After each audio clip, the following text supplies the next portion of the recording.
Assalamualaikum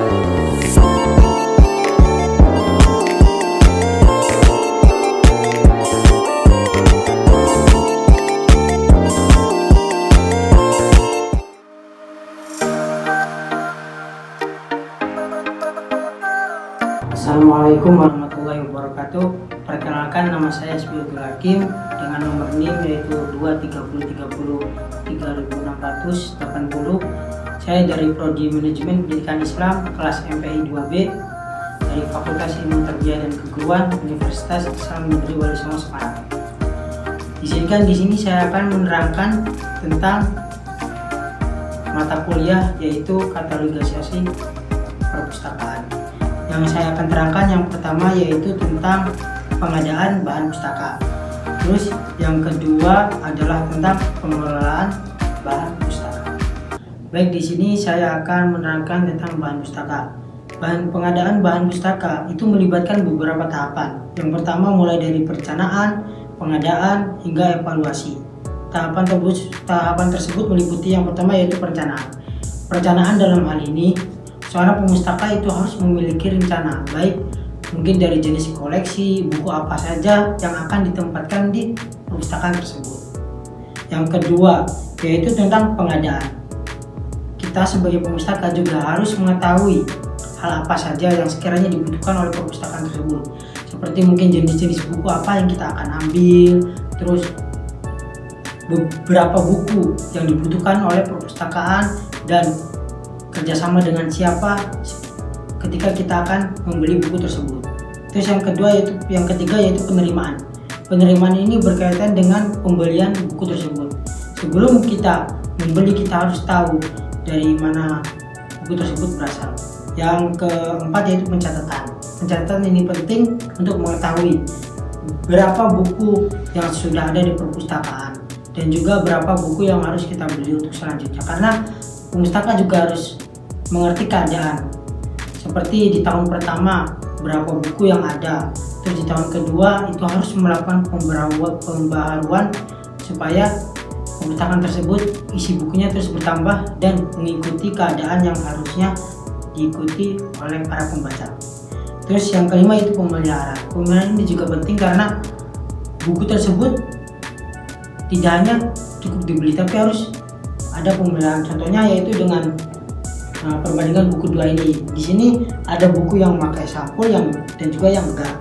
Yang memakai sampul ini biasanya cukup tahan lama karena sampul yang diberikan oleh pustaka atau yang di pustaka tersebut akan warna judulnya itu atau covernya itu tidak mudah pudar. Berbeda dengan buku-buku yang seperti tidak ada sampulnya, mungkin ketahanan buku ini tidak lama seperti yang ada sampulnya. Terus yang terakhir yaitu evaluasi. Evaluasi juga penting untuk dilakukan dan secara bertahap. Sepertinya di periode ini pustaka harus melakukan evaluasi buku apa saja yang sekiranya kurang yang harus diadakan di perpustakaan tersebut, dan juga harus melakukan evaluasi kepada para pembaca sekiranya apa buku yang kurang yang tidak ada di perpustakaan tersebut sehingga pustaka tersebut akhirnya membeli atau melakukan pengadaan buku di perpustakaan tersebut.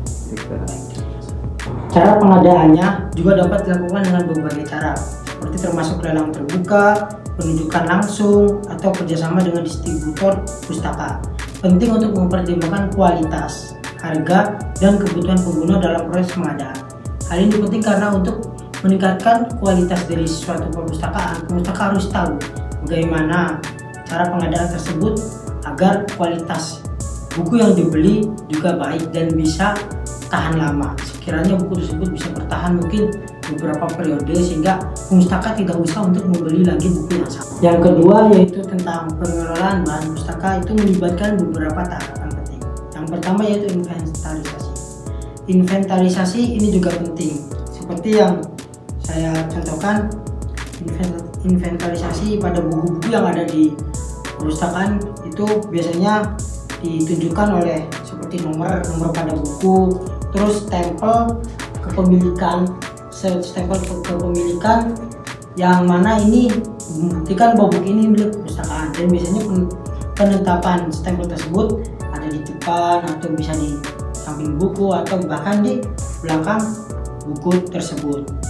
Terus yang kedua yaitu klasifikasi.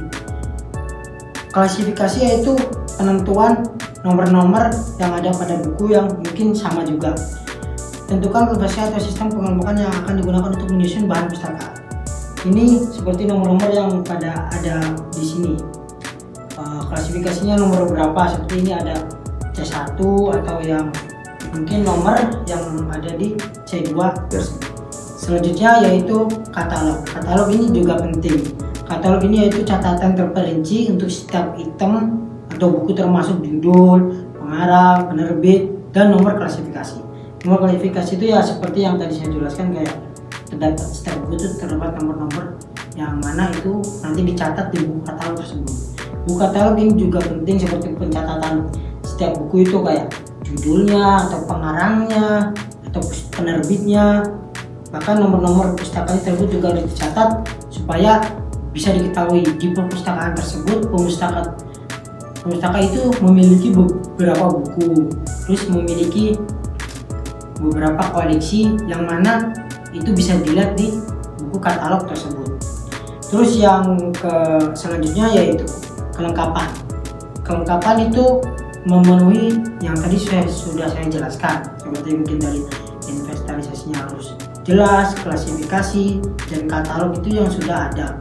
Kelengkapan itu memiliki peran penting karena setiap buku yang ada di perpustakaan itu harus memiliki kelengkapan yang jelas supaya bisa diketahui bahwa nanti pembaca itu dapat mengetahui buku apa saja yang ada di perpustakaan tersebut, sehingga kalau buku-buku tersebut memiliki kelengkapan maka pembaca juga mudah untuk mencari atau melihat buku-buku yang ada di perpustakaan tersebut. Yang terakhir yaitu shelving. Shelving ini yaitu penataan buku pada rak-rak yang ada di perpustakaan. Seperti mungkin setiap rak-rak itu memiliki klasifikasi yang berbeda-beda. Mungkin dari setiap buku-buku yang berjudul seperti yang model-model kayak agama, terus seperti kayak formal kayak manajemen, ekonomi, atau hal lainnya itu memiliki rak-rak yang berbeda. Dan biasanya di rak-rak tersebut juga memiliki nomor-nomor yang berbeda-beda juga. Kenapa hal itu terjadi? Karena supaya untuk memudahkan para pembaca atau pencari buku untuk bisa melihat mengklasifikasi buku mana yang mereka akan cari, dan di tempat tersebutlah buku itu ada, sehingga memudahkan bagi para pembaca. Pengelolaan yang baik itu memastikan bahwa bahan pustaka tersedia dengan mudah bagi pengguna dan mempermudah dalam manajemen koleksi oleh staf perpustakaan. Jadi tadi semua hal yang sudah saya jelaskan itu sangat penting, karena ketika pustaka tersebut sudah menguasai hal-hal tersebut, maka koleksi buku yang ada di perpustakaan tersebut juga baik dan akan meningkat terus-menerus, sehingga ada perbaikan dan menunjang para pembaca untuk menarik mereka untuk selalu ke perpustakaan tersebut. Baik, terima kasih. Saya Hasbi Abdul Hakim mengucapkan mohon maaf apabila ada kekurangan dalam kata ataupun apa. Bila terlalu hidayah. Assalamualaikum warahmatullahi wabarakatuh.